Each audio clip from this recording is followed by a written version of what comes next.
L'innovation a toujours fait partie de Sophie Protéol et du groupe Avril maintenant. Au début du diester, il y avait plusieurs idées qui nous animaient. Trouver des nouveaux débouchés pour l'agriculture, faire en sorte que des terres qui ne servaient à rien puissent être dédiées à des cultures énergétiques, et puis créer un produit qui émette moins de gaz à effet de serre que le gazole. Ça fait 40 ans, mais on avait déjà la perception de l'effet de serre et qu'il fallait réagir. Les nouveaux débouchés étaient relativement évidents, parce qu'on est déficitaire en produits pétroliers, on est déficitaire en protéines végétales. Quoi de mieux que le développer les oléagineux qui donnent les deux, 60% de tourteau et 40% d'huile. Je ne pense pas qu'un gazole ait été autant étudié que ne l'a été le diester. Le diester, c'est quelque chose d'entendu, qui tourne, qui roule, qui est classique. Maintenant, il faut aller vers de nouveaux produits. Avril a été pionnier dans les années 2000 sur le marché des biocarburants. Historiquement mélangé au gazole et plutôt pour la voiture individuelle, les usages et les applications se diversifient. C'est ainsi qu'Avril propose depuis 2018 Oléo 100, qui est une solution de décarbonation du transport routier et qui est en fait de l'ester de colza utilisé en pur dans les flottes captives. Demain, c'est l'aérien qui s'ouvre à nous. Les enjeux de décarbonation sont énormes. Les biocarburants sont une des sources pour réduire ces émissions de carbone et nous sommes convaincus que nous pouvons apporter des solutions.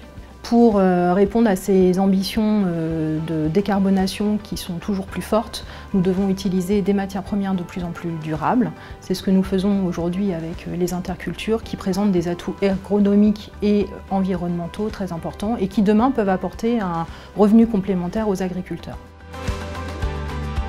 Chez Avril, Sanders Chemic Science, depuis 10 ans, s'est focalisé sur la nutrition animale en proposant des solutions les plus efficaces pour améliorer la croissance et la qualité des produits animaux. Depuis quelques années maintenant, on s'est focalisé sur la santé et la démédication avec des alternatives aux antibiotiques et plus récemment, on s'engage désormais sur la réduction du CO2 en proposant des solutions au méthane ou des solutions également permettant de réduire l'impact CO2 sur l'alimentation des volailles pour lequel l'aliment représente 75% de l'impact CO2. En 10 ans, Avril a amélioré de 15% l'impact CO2 sur la filière volaille et projette sur les 10 ans à venir d'en faire autant. Les tourteaux issus de nos usines de trituration étaient jusqu'à maintenant majoritairement dédiés à l'univers de l'élevage. Seulement, ces tourteaux sont très riches en protéines et présentent une très grande qualité nutritionnelle. Il y a donc eu tout naturellement pour Avril un enjeu de valoriser cette matière végétale à des fins de nutrition humaine. Ce positionnement peut être double, d'abord par des produits alimentaires finis, proposables directement aux consommateurs. C'est toute l'activité de Vivien Paille qui commercialise des légumineuses, ou encore de Veghini qui propose au rayon traiteur des alternatives végétales. Et puis il peut y avoir un positionnement en tant qu'ingrédientiste, c'est-à-dire fournisseur de solutions aux industriels de l'agroalimentaire qui vont se charger de formuler ces protéines végétales et de les transformer en produits finis.